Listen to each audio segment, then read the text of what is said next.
Dear Saints, we would like to give you an update of the progress of the construction of the meeting hall in Kyiv, Ukraine. As you know, we began to excavate the site and pour the foundation in December of 2011. And then in August of 2012, we received enough funds to resume construction, and in late October 2012, we began construction again of the basement.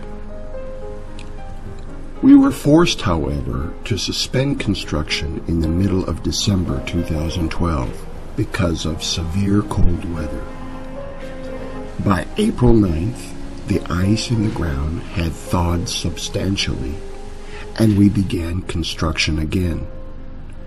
On April 24th of this year, we received and installed the 14-meter-long concrete floor panels for the first floor.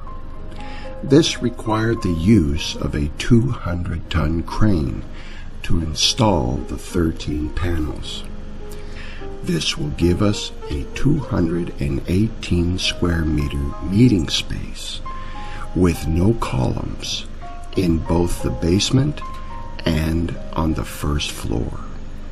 We have enough funds to complete the first floor, and we hope we could receive additional financing to finish the project to the point of the completion of the 3-story structure and brick facade, so that we can receive the building's commissioning and ownership documents by the end of this year.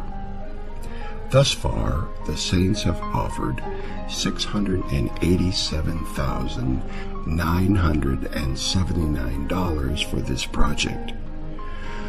We estimate that the total cost of this project will be $1.8 million.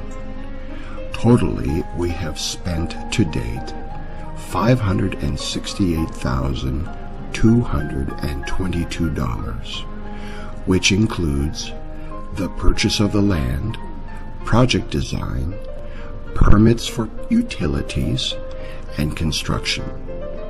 With the funds that we have remaining, we shall be able to complete the first floor and to install the 14-meter panels for the second floor by June 30th of this year.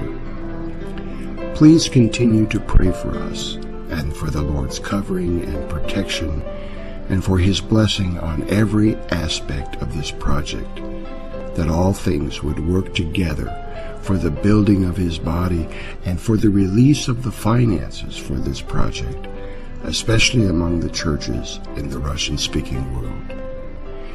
If you feel to participate financially, offerings may be made on the LME website at www.lordsmove.org and designated for the Kyiv Hall.